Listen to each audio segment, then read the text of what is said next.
Sebenarnya ada nggak sih cara untuk mengatasi kesepian dalam diri kita? Atau memang kita selalu butuh orang lain untuk mengatasi kesepian itu? Karena ya kalau kita sudah berpaku pada prinsip kita akan sibuk memikirkan tentang masa depan kita aja gitu. Karena bahagia itu bisa datang dari diri kita sendiri, bukan selalu perihal orang lain.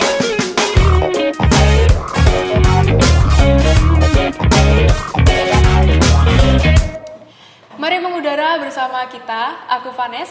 Aku Reda.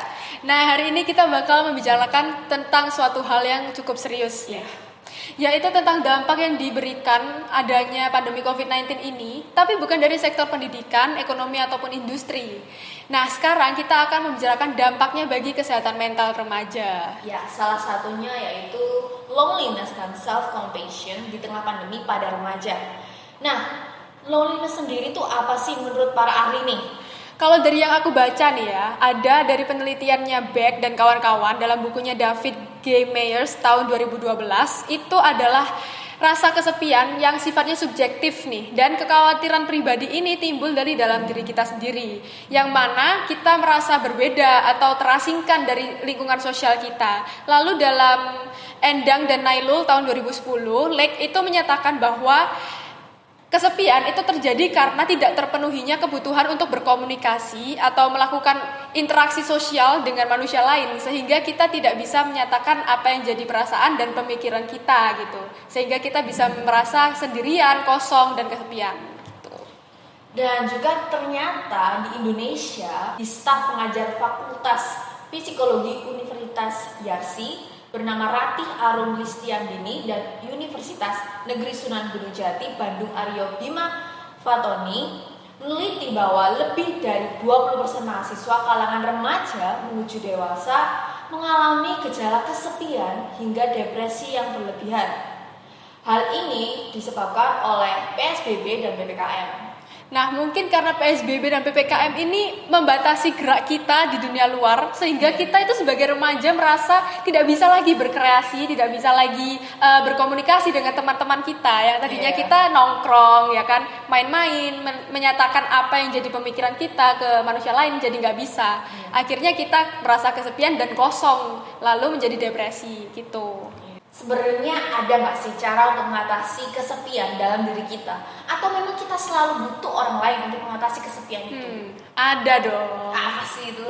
Konsepnya itu namanya self-compassion, guys. Jadi menurut Christine Neff, compassion sendiri itu filosofi Buddha tentang mengasihi, baik dari perasaan maupun perbuatan. Jadi kita bisa artikan makna self-compassion itu merupakan sikap perhatian untuk diri sendiri, baik dari perasaan maupun perbuatan dan pikiran kita. Jadi kita bisa memahami nih bahwa penderitaan, kegagalan, kekurangan dalam diri itu adalah bagian dari hidup setiap orang gitu. Ya, nah ternyata self compassion ini relate banget loh sama tim Ikigai kita nih. Oke, jadi makna dari Ikigai sendiri itu adalah reason for being, atau bahasa Indonesianya itu alasan untuk mencari makna kebahagiaan dalam hidup gitu. Simpelnya kita ini punya alasan untuk bangun tidur. Kita punya tujuan yang ingin kita capai. Kita punya motivasi untuk menjalankan aktivitas. Dan Ikigai ini akan sangat membantu kita untuk menemukan tujuan hidup kita.